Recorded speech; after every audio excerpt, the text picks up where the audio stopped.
आज हम लोग किसी फार्म पे नहीं हैं बल्कि गौशाला पे हैं। यहाँ पे पशु नहीं बल्कि गौ माता रहती है और यहाँ की गाय दूध नहीं बल्कि अमृत देती है।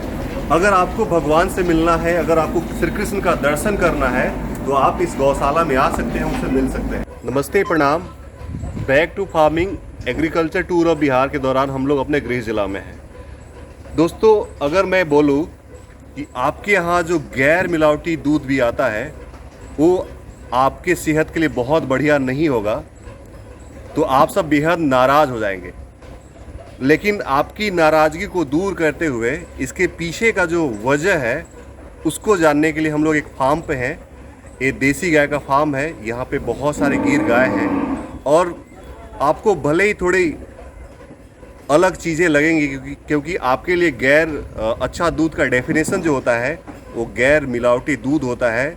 वैसा दूध जिसको निकालने के लिए जानवर को इंजेक्शन नहीं लगाया गया है। लेकिन इतना कुछ होने के बावजूद भी वो दूध आपके लिए बहुत बेहतर नहीं होता है। क्यों ऐसा हम बोल रहे हैं, इसके पीछे क्या वजह है, वो सब जानेंगे। सबसे पहले हम स्वागत करते हैं विनोद सिंह जी का। लंबा सामाजिक सरोकार रहा इनका, ऑक्सीजन मूवमेंट से जुड़े रहे हैं, क्विट शुगर कैंपेन जैसा कैंपेन चलाया है और अभी जो सबसे बढ़िया काम इस पृथ्वी के लिए हो सकता है, देसी गाँव को आप बचा रहे हैं, उसको प्रमोट कर रहे हैं। तो आम लोगों की जुबान में बात करें तो देसी गाय क्या होती है उसके बारे में बताइए। देसी गाय वो होती है जो भगवान राम द्वारा पोषित, भगवान कृष्ण की गाय, भगवान शंकर की गाय, वो देसी गाय होती है। देसी गाय वो होती है जो हमारे बाप दादा के टाइम में जो गाय थी, देसी गाय वो होती है। भारतवर्ष में सारी देसी गाय थी आज के 50-60 साल पहले। जब से ये फर्जी गाय आई तब से हमारे यहाँ गाय क्रॉस हो गई या जर्सी फर्जी हो गई। हम फर्जी गाय बोलते हैं। उसका कारण है कि अब जैसे गाय को आपको दिखाते हैं, पीछे गाय है, गाय के पीठ पे जो पुट्ठा होता है ना, जिस गाय में वो पुट्ठा रहे, जो हम्प रहे, जो मऊर रहे, वो हमारी गाय है। ओके, मतलब जो भारत की परंपरा में बसी हुई गाय हजारों साल हमारे साथ आ रही है, हमारे जीवन में उसका जुड़ाव है, हमारे रीति रिवाजों से उसका जुड़ाव है और हमारे रग रग में वो बसी हुई थी। लेकिन वाइट रेवोल्यूशन के बाद एक ऐसा दौर आया कि मिल्किंग कैपेसिटी बढ़ाने के नाम पे सभी देसी गायों का क्रॉस कराया गया और बदले में हमारे पास जर्सी और फ्रीजियन गाय आई। सर, बहुत सारे लोग बात करते हैं कि जो जर्सी गाय होती है उसका मिल्क A1 क्वालिटी का होता है और जो देसी गाय होती है उसका मिल्क A2 क्वालिटी का होता है। तो A1 और A2 जो है वो क्या है? A1 A2 का डेफिनेशन वर्ल्ड में किया गया जब उनको पता चला कि भारत देश की गाय अच्छी होती है, उसका दूध क्वालिटी का होता है। देखिए, यहाँ के लोगों को कैसे बेवकूफ़ बनाए इसको समझने की कोशिश करिए। हमारे पॉकेट में 2000 का नोट है और हमारे ब्रीफकेस में एक का नोट भरा हुआ है। तो ऐसा थोड़ी है कि ब्रीफकेस में ज़्यादा नोट। आप क्वालिटी देखिए, वैल्यू देखिए। वैल्यू में हमारी गाय से कोई तुलना नहीं है उसके दूध से। गौमूत्र किसका यूज़ होगा तो देसी गाय का होगा। खेती में गोबर और गौमूत्र किसका पड़ेगा तो देसी गाय का पड़ेगा। ये जो अपनी फर्जी गाय है ना, उसका क्वांटिटी ज़्यादा है। तो क्वांटिटी से कंपेयर आप करिएगा क्वालिटी को तो बड़ा मुश्किल होगा। जैसे और हल्के लैंग्वेज में हम बताना चाहेंगे, दिवाली में गहना खरीदने जाते हैं तो 50,000 रुपये भर मिलता है सोना। तो 50,000 रुपये में कितना किलो लोहा मिल जाएगा, उसका गहना मिल जाएगा, खरीदते रहिए। तो यदि हमारे घर में 1 कप दूध है देसी गाय का तो अमृत है। भगवान कृष्ण की गाय, हम कहते हैं भगवान, ये जो सारी गाय हैं हमारी देसी गाय भगवान कृष्ण की गाय है, भगवान राम की गाय है। जिस गाय के लिए भगवान राम का अवतार होता है, विप्र धेनु सुर संतेत, ये चौपाई है रामायण में। जिस गाय के लिए भगवान राम का अवतार होता है उस गाय को आप सेवा करिए। गाय की सेवा के लिए राजा दलीप अपना प्राण तक त्यागने को तैयार होते हैं। उसके वंशज ये भारतवंशी हैं। हम लोग भारतवंशी को फर्जी गाय के चक्कर में पड़ करके अपना सेहत बर्बाद कर रहे हैं। ओके, तो जो आम जनमानस है वो बहुत ही आसान तरीके से अपने गाय को पहचान सकती है। आप जिस भी डेयरी से दूध लेते हो तो अगर आपके गाय का बम्प निकला हुआ नहीं है, इसका मतलब वो देसी गाय नहीं है। अगर उसका पूरा बॉडी, ऊपर का बॉडी प्लेन हो तो जर्सी और फ्रीजियन गाय है।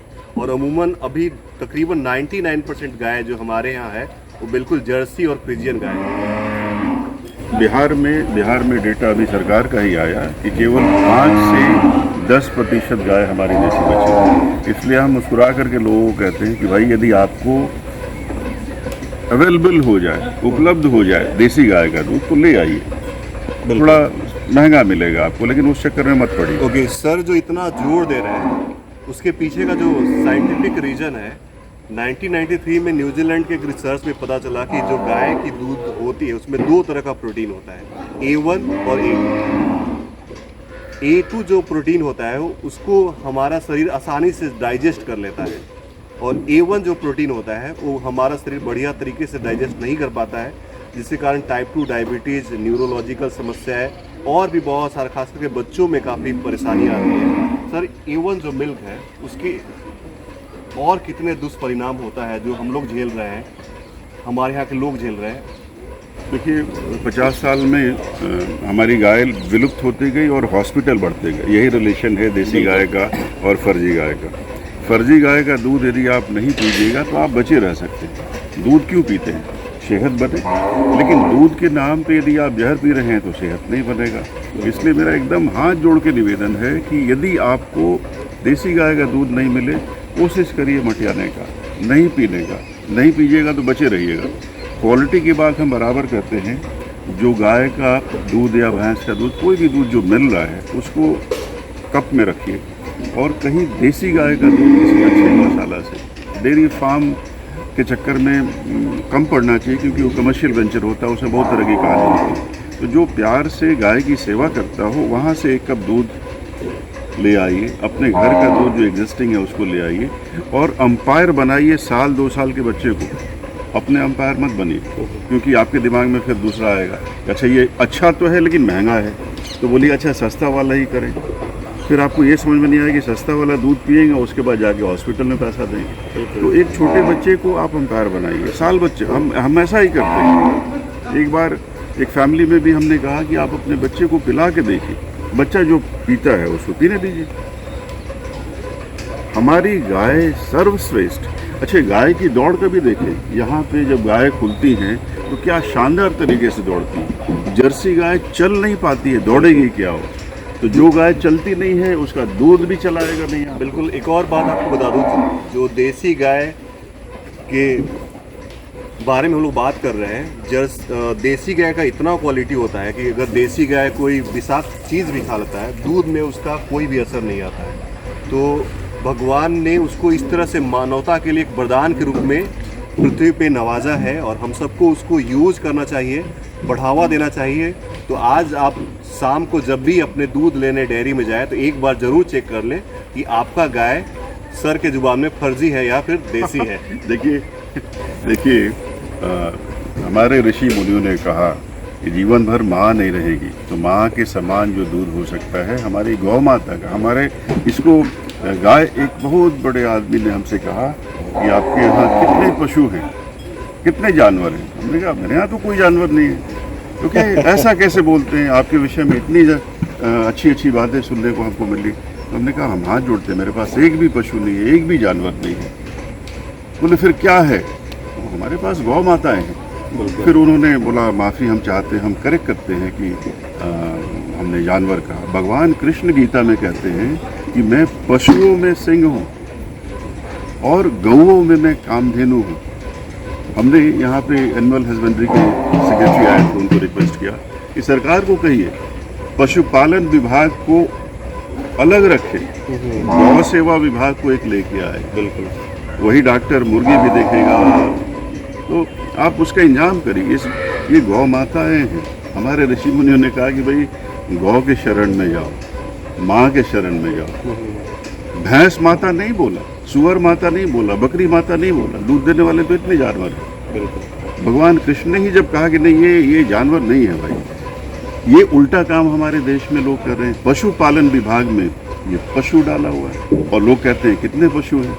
लोग हमसे पूछते हैं कितनी दूध करती है। मैंने माँ के दूध का क्वांटिटी हम पूछे कि आपकी माँ ने कितना दूध दिया तो कितना अच्छा लगेगा। बिल्कुल। गौ माता है, जितना दूध दे रही है, स्वस्थ रही है, मस्त रही है। बिल्कुल। चक्कर में मत पड़िए कि ये इसलिए मैं कभी जवाब नहीं देता कि कितनी दूध करती है। आप प्यार से खिलाइए पिलाइए, जो दे दी वो दे दी, बिल्कुल। खुश रहिए। तो जो कनेक्शन है, जो गौ को माता का दर्जा दिलाती है, आप सबको भी इस मुहिम में आगे आना चाहिए। और जो भारत की तकरीबन 37 से 40 देसी गाय हैं, गिर साहिवाल का नाम आपने ज़रूर सुना होगा, बिहार की गंगा तेरी और बाचोर भी आपका राह देख रही है। आप आगे बढ़िए और देसी गाय को आपको नहीं बचाना है, देसी गाय आपको बचाए, इसके लिए प्रयास कीजिए। सर, आखिर में क्या कुछ कहना चाहेंगे जो युवा जनरेशन है, जिनको नहीं मतलब कि वो दूध कहाँ से आता है, बस दूध आया और उन्होंने यूज कर लिया, तो उनके लिए क्या करना चाहेंगे और सोसाइटी को क्या मैसेज देना चाहेंगे? सोसाइटी को बस एक ही मैसेज देना चाहेंगे कि भाई देखिए, यदि आप भगवान कृष्ण की पूजा करते हैं, भगवान राम की पूजा करते हैं, शंकर की पूजा करते हैं, तो भगवान राम कृष्ण शंकर उस तरफ हैं और इस तरफ आप हैं, बीच में गाय है। गाय ही सेतु है जिसको पकड़ के आप उनसे मिल सकते हैं। बिल्कुल। गाय की सेवा कर लीजिए, गाय का पूंछ पकड़ के आप पहुंच जाइएगा, गाय का दूध घी खा के दही खा करके वहाँ पहुंच जाइएगा।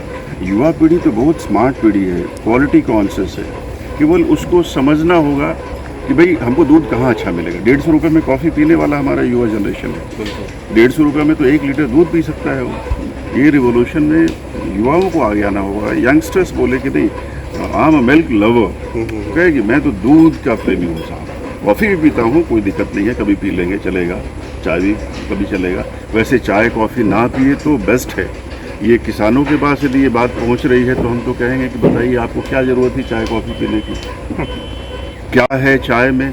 अरे आप तो दूध पीने वाले थे, मट्ठा पीने वाले थे, सत्तू पीने वाले थे, किस चक्कर में पड़ गए हैं? आप ब्रूश के चक्कर में पड़ गए हैं। ब्रूश कर रहे हैं, दातुन करिए, पेड़ लगाइए, पर्यावरण बचाइए। अभी सारा कुछ संभव हो सकता है यदि हम दिमाग लगा करके किसी भी तरह से हम देसी गाय के शरण में पहुँचे। वो आपको सब कुछ देंगी, सब कुछ देंगी, केवल उनके शरण में आइए आप। ठीक है सर, आपने इतना अच्छा जानकारी दी, आपको बहुत बहुत आभार, बहुत बहुत धन्यवाद। धन्यवाद।